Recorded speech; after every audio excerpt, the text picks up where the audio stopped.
मराठा योद्धा मनोज जरांगे हे मागील 5 दिवसांपासून अन्न व जलत्याग करत आमरण उपोषण अंतरवाली सराटी या ठिकाणी करत आहेत। त्या उपोषणाची दखल राज्य सरकारकडून घेतली जात नसल्याने राज्य सरकारच्या विरोधात नाशिक येथील शिवतीर्थ या ठिकाणी सकल मराठा समाज नाशिकने बोंबाबोंब आंदोलन करत राज्य शासनाविरोधात निषेध करत रोष व्यक्त केला। या प्रसंगी सुनील बागुल, करण गायकर, नानासाहेब बच्छाव, चंद्रकांत बनकर, नितीन रोटे, सचिन पवार, ज्ञानेश्वर कवडे, योगेश नाटकर, डॉक्टर सचिन देवरे, राजेंद्र शेळके, विकी गायधनी, वैभव दळवी, संदीप फडोळ, नितीन पाटील, कृष्णा धोंडगे, भारत पिंगळे, चेतन शिल्लार, रेखा पाटील, मनोरमा पाटील, संगीता सूर्यवंशी, ॲडव्होकेट स्वप्न राऊत, सविता वाघ, दीपाली लोखंडे, योगिता पाटील, रोहिणी उखाडे, मंगेश पाटील, अजय काळे, सुधाकर चांदवडे, सागर वाबळे, हर्षल पवार, रमेश खापरे, हिरामण वाघ, नितीन खरणार, मंगेश पाटील, अण्णासाहेब खाडे, अमोल शिंदे, संदीप हांडगे, राम निकम, संदीप खुटे, सागर फडोळ, शोभा सोनवणे, स्वाती कदम, शिवाजी धोंडगे, जगदीश शेजवळ, सुरेश निकम, संपतराव टोपे, प्रदीप पिंगळे आदींसह मोठ्या संख्येने समाज बांधव उपस्थित होते।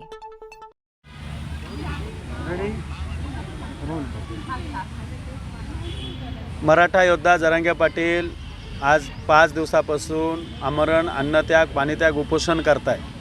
राज्याच्या मुख्यमंत्र्यांनी वाशी मार्केटला त्यांना मसुदा दिला होता आणि 15 तारखेला त्याचं कायद्यात रूपांतर करू म्हणून सांगितलं होतं, परंतु आज मुख्यमंत्र्यांनी परत एकदा शब्द फिरवला आणि 20 तारखेला अधिवेशन घेऊ आणि त्याच्यात निर्णय घेऊ असं सांगितलं। त्यामुळे राज्याचे मुख्यमंत्री आणि सर्वच मंत्रिमंडळ, आमदार, खासदार सरळ मराठा समाजाची दिशाभूल करताय।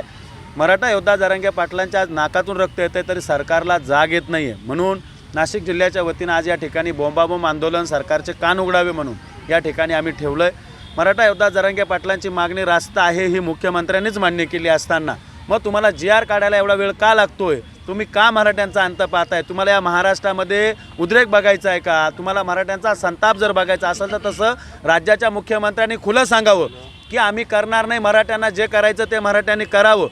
ज्या पद्धतीने तुम्हाला जशा खुर्च्यांवर बसवलंय मराठ्यांनी त्याच पद्धतीने त्या खुर्च्यांवरून मराठे उतरवू सुद्धा शकतात, हे लक्षात घ्यावं। राज्याच्या मुख्यमंत्र्यांनी छत्रपती शिवरायांची शपथ घेतलेली आहे, मराठ्यांचा गुलाल अंगावर घेतलेला आहे, मराठ्यांचे पेढे खाल्लेले आहेत, मराठ्यांची तलवार हातात घेतलेली आहे। त्याच सगळ्या गोष्टींना स्मरून आज आपली मंत्रिमंडळाची बैठक आपल्या अध्यक्षतेखाली होतीये।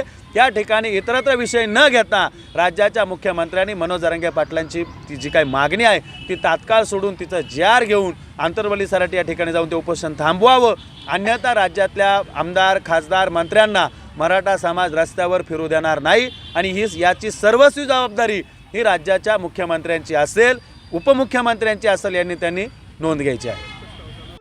प्रतिनिधी मोहसिन पठाण, स्टार न्यूज, नाशिक।